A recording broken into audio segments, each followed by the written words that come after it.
बिरादर मुल्क है, एक जय है दूसरा वीरू है, एक दोनों के लिए जान दे देंगे। आप लोगों ने स्टोरी ऐसी सुनाई थी, इसलिए मैं पूछ रहा हूं आपसे। तीसरी चीज, इंडिया को सीपैक से कोई प्रॉब्लम नहीं है, क्योंकि सीपैक इतना बड़ा मंसूबा नहीं है जितना पाकिस्तानी सोचते हैं। पाकिस्तान के लिए बहुत बड़ी चीज है सीपैक।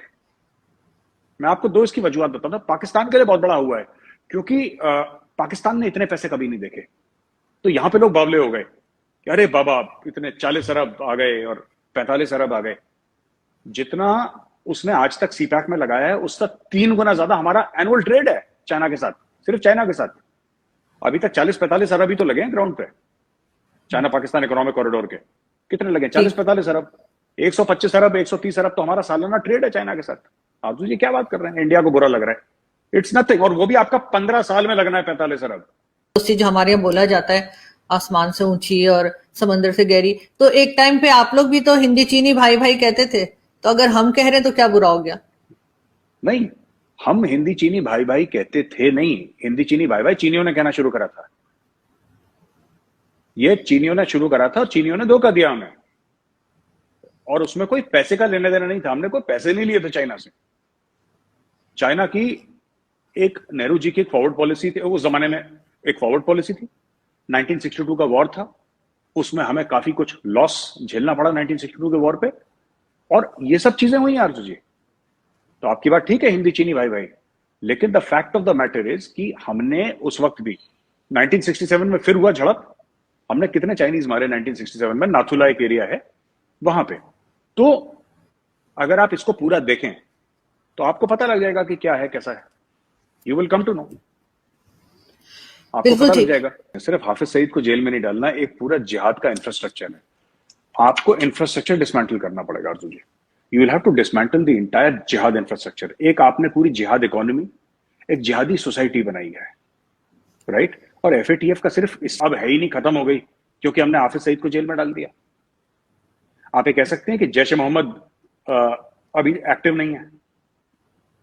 सब एक्टिव हैं, सब पैसे लेते हैं। मस्जिदों के आगे इनके वो डब्बे लगे रहते हैं जिसके अंदर पैसा पड़ता है। कितने वीडियोस तो मैंने देखे हैं, खुले आम मस्जिदों से बोला जाता है कि अब पैसे दीजिए, ताउन करें अपने भाइयों के साथ जो जिहाद लड़ रहे हैं कश्मीर में, अफगानिस्तान में। एक जिहाद की फैक्ट्री खोल रखी है पाकिस्तान ने। मैं आपसे ये पूछ रहा हूं, चलिए आपने हाफिज सईद को जेल में डाल दिया, वेरी गुड, ठीक है। अभी भी तहरीक तालिबान पाकिस्तान एक्टिव है, पाकिस्तान के अंदर एक्टिव है। फिर नहीं तो फिर वो चेक तो कर ही सकते हैं ना, एफएटीएफ वाले अगर आएंगे तो उन्हें पता लग जाएगा अगर वो एक्टिव हैं। लेकिन इसके लिए यहाँ पे जो लोग मौजूद हैं, चाहे वो आर्मी हो या गवर्नमेंट हो, वो कुछ तो कर रहे होंगे, जब तो इतने सादा पॉइंट 26 पॉइंट्स के कितने थे वो क्लियर किए हैं। अगर ऐसा ना होता तो कोई पॉइंट क्लियर ना होता। आरजू जी, आप पॉइंट, मैं कह रहा हूं कि आप 100 में से 100 पॉइंट क्लियर कर लीजिए। Fact of the matter is कि हर रोज टीटीपी वाले आके कत्ल कर रहे हैं पाकिस्तान में। 27, 100 में से 100, जितने मर्जी पॉइंट। ग्राउंड पे हकीकत यह है कि तहरीक तालिबान पाकिस्तान ने पूरे पाकिस्तान में कहर मचा रखा है। पहली बात यह है। दूसरी चीज यह है, अगर आप ग्रे लिस्ट से बाहर भी आ गए, ठीक है ना, अगर आप ग्रे लिस्ट से बाहर भी आ गए तो आपको क्या फायदा होगा? 1/3 मुल्क पानी के नीचे है, इकोनॉमी डूबी हुई है, लोन पे पूरी इकोनॉमी चल रही है, डिप्लोमेटिकली आइसोलेटेड है ना? तो आरजू जी, अब बताइए कि पॉलिटिकल इंस्टेबिलिटी जबरदस्त है। इमरान खान रुकने का नाम नहीं ले रहा, वो जलसे पे जलसा कर रहा है, वो डेली जलसा कर रहा है, उसकी जिंदगी जलसा है। तो कहने की बात यह है कि अगर मानिए कि मैं कह रहा हूं चलिए दूर हो गए अक्टूबर में आप लोग, आप ग्रे लिस्ट से बाहर आ गए, फिर क्या होगा? आपको क्या लगता है कि उससे प्रॉब्लम कम हो जाएगी? प्रॉब्लम तो आपकी उतनी बड़ी है, 3-4 प्रॉब्लम आपकी रहेंगी, और ये बहुत जबरदस्त प्रॉब्लम है 3-4 जो रहेंगे। अपने पैरों पर खड़ा करना because of the floods, right? Number 1। ठीक। Number 2, political instability.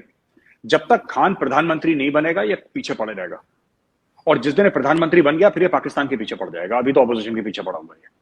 Political instability है। कोई इकोनॉमिक रोड मैप नहीं है आरजू जी।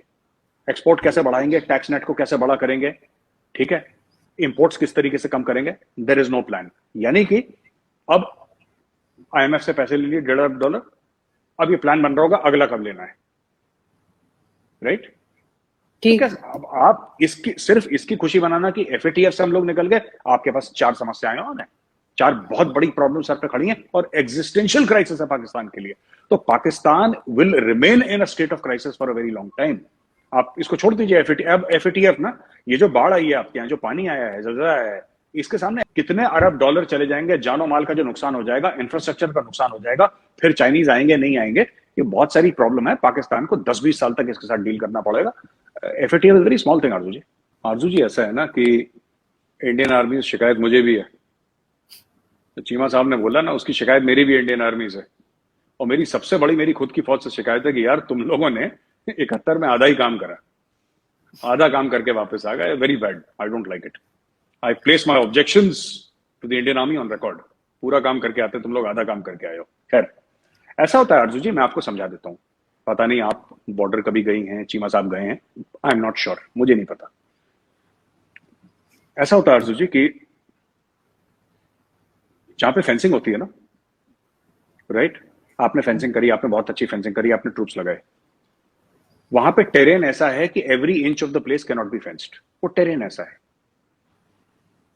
है ना, और बहुत खतरनाक टेरेन है वो। 14, 15, 16, 17, 18 हजार क्या कर लेंगे आप बताइए। और पाकिस्तानी आर्मी तो नंबर 1 है दुनिया में, हम खुद तस्लीम करते हैं कि नंबर 1 आर्मी है। आईएसआई भी नंबर 1 है। शोएब अख्तर ने भी बोल दिया था एक बार कि आईएसआई नंबर 1 है। तो पाकिस्तानी आर्मी और आईएसआई क्यों नहीं रोक पाते? ये अपने तहरीक तालिबान पाकिस्तान वाले मन मर्जी से आ जाते हैं ड्यूरन लाइन का फेंस तोड़ के। भाई हम लोग नालायक हैं, हम लोग निकम्मे हैं, आप तो नंबर 1 है सर, दुनिया में बेस्ट आर्मी है, अमेरिकन को पीट रखा है और रूस को खदेड़ दिया और सबको कर दिया, बड़े बड़े तराने लिखे गए। ये सलवार कमीज पहने हुए, दाढ़ी बढ़ाए हुए तालिबान, इनको क्यों नहीं रोक पा रहे आप? क्या बात हो गई? जरा पूछिए पाकिस्तान फौज से कि भैया क्यों, ऐसा क्यों है कि जब उनकी मन चाहता है वो क्वेटा में आ जाते हैं, जब उनका मन चाहता है पेशावर के आसपास ब्लास्ट कर लेते हैं, जब उनका मन चाहता है कि लोअर दीर में या फिर सवात में या फिर आपके नॉर्थ साउथ वजीरिस्तान में, जब मन चाहता है खदेड़ खुदूड़ के मार मूर के लोगों को वापस चले जाते हैं। क्यों? वो फेंस तो लगा हुआ है आपका भी, पूरा आप लोगों ने फेंस लगाया है, और वो फेंस जो गार्डेड है वो दुनिया की सबसे आला तरीन जो फौज है Pakistani army. US marines fail उसके सामने, चाइनीज आर्मी फेल, वो नंबर 1 आर्मी है, वो क्यों नहीं रोक पाती? अब ये बताइए।